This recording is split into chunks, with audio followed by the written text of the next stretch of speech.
من فترة طلع الرولز ده وطبعا كسر الدنيا في التيك توك نتيجة عن فيديو كانت منزلاه ست إيرانية. زي ما انتم شايفين كده كانت بتتكلم بتقول ان هي بتحب تاكله مع ايس كريم مانجا، وطبعا بعد كده كسر الدنيا وكله جربه. في ناس كتيرة قوي كانت مش لاقياه وهي بتدور عليه وعايزاه ومش عارفة ايه، حاجات كتيرة قوي بتفرج عليها وكنت بضحك. لما سألت عليه لقيته غالي جدا جدا، يعني حوالي العلبة فيها 10 ب 350 جنيه، يعني الواحدة ب 35 جنيه. طبعا غالي جدا في الظروف اللي احنا فيها دي.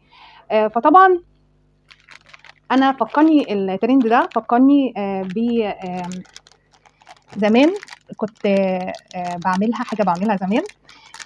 التوفي ده توفي كمارة، انا كنت بجيبه كمارة بس ده لقيته ما لقيتش كمارة فجبت ده.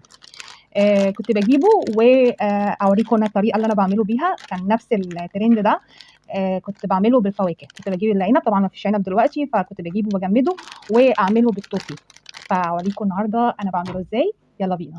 التوفي زي ما انتم شايفين كده، اي توفي يكون فواكه، وكنت بجيبه وافتحه كده بالشكل اللي انتم شايفينه ده كده. طبعا بحطه في كيسه، اي كيسه عندك كده تحطيها كده وتحطي التوفي بالشكل ده. طبعا بعد ما افتحه كله كده، طبعا ممكن تجيبيه الوان بس انا لقيته ابيض يعني. بس هو بقطع مختلفه، في مانجا، في فراوله، في كولا اهو. ده نوع التوفي اهو، انا عايزه اوريكم نوعه اهو. ده نوع التوفي اللي استخدمته. في كمارة كمان جميل جدا برضه هو كل اللي عندي. كفايه حوالي 8 اهو زي ما انتم شايفين كده. حطيتهم في الكيسه زي ما انتم شايفين، وهبدا بنشابه او اي حاجه. طبعا هقفل الكيسه عليه كده بالشكل ده، وبنشابه اتك عليه كده لغايه ما يمسك في بعضه.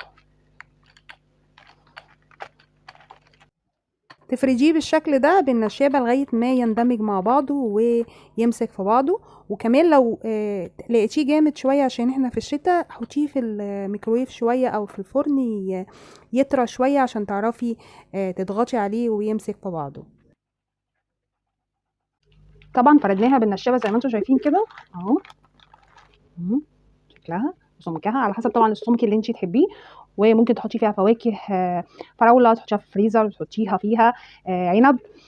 طبعا هو الترند ايس كريم، فنجربه بالايس كريم اهو. ايس كريم اهو طبعا فيها كده زي ما انتم شايفين اهو. ايس كريم، ونقفلها كده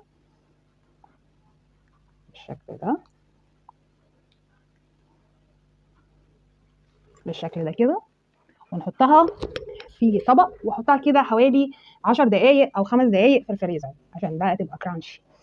طبعا هنا حطيتها في الفريزر حوالي 5 دقايق، وهنشوف بقى الكرانشي بتاعها عامل ازاي.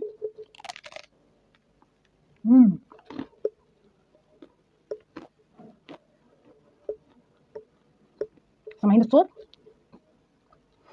جميله جدا، جربوها.